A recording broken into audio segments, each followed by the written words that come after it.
अगर सरकार चोरी नहीं कर रही थी, ये वोट की चोरी जो नहीं कर रही थी, तो कम से कम बताए कि एक गाड़ी रोक ली, पकड़ी गई, लाइव है, अभी भी हम लाइव देख सकते हैं। 2 गाड़ियां क्यों भागी? अगर कोई चोरी नहीं थी, प्रशासन ने, सिक्योरिटी ने इतना इंतजाम क्यों नहीं किया?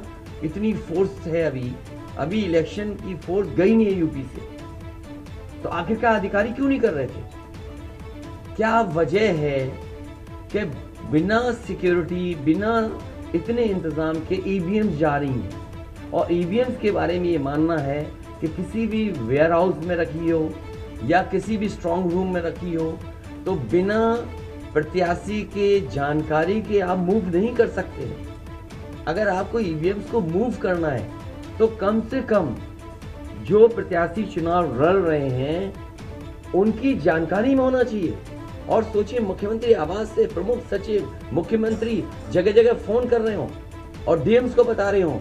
ये घबरा गए उसी दिन जिस दिन अखबारों में कुछ जगह आया कि कहीं पार्क की सफाई हो रही है, कहीं घर की सफाई हो रही है।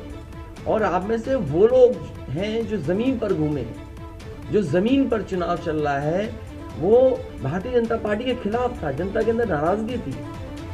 ये जो कल एग्जिट पोल आए हैं, मैं एग्जिट पोल पर बोलना नहीं चाहता था, लेकिन जो एग्जिट पोल आए हैं वो कहीं ना कहीं परसेप्शन ये क्रिएट करना चाहते हैं कि हाँ, भारतीय जनता पार्टी जीत रही है, जिससे वो चोरी भी करें, अगर वो भी ना पता लगे कि हाँ चोरी हुई है। इसीलिए अगर हमने वोट दिया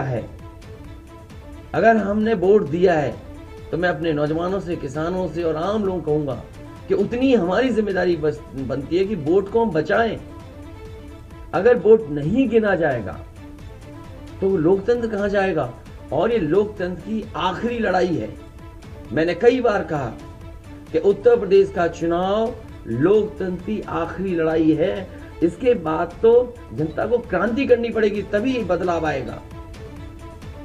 इसलिए मैं अपने पार्टी के लोगों से और जो सच्चे ईमानदार, सच्चे सिपाही हों, सच्चे अधिकारी हों, सच्चे पत्रकार हों, कम से कम आगे आए और लोकतंत्र को बचाने के लिए खड़ा हों।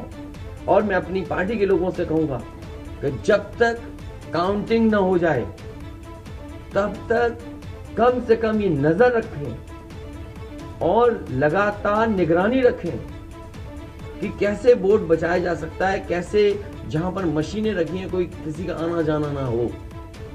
ये लोकतंत्र के लिए बहुत ही खतरे का समय है। जो दल हार गया, अब उसके बस में यही है जो अब करने जा रहे हैं। ये जितने कुछ एग्जिट पोल हुए हैं वो इसीलिए हुए हैं कि अगर वो चोरी भी करें तो शायद नजर ना आए। अब ईवीएम्स पकड़ी गई हैं, बहाना कोई ना कोई अधिकारी बताएंगे कि हम ईवीएम्स इसलिए ले जा रहे थे। आखिरकार फोर्स के साथ क्यों नहीं ईवीएम जा रही थी? ये तो ईवीएम की एक बनारस की जो अभी भी लाइव चल रहा है वो घटना है।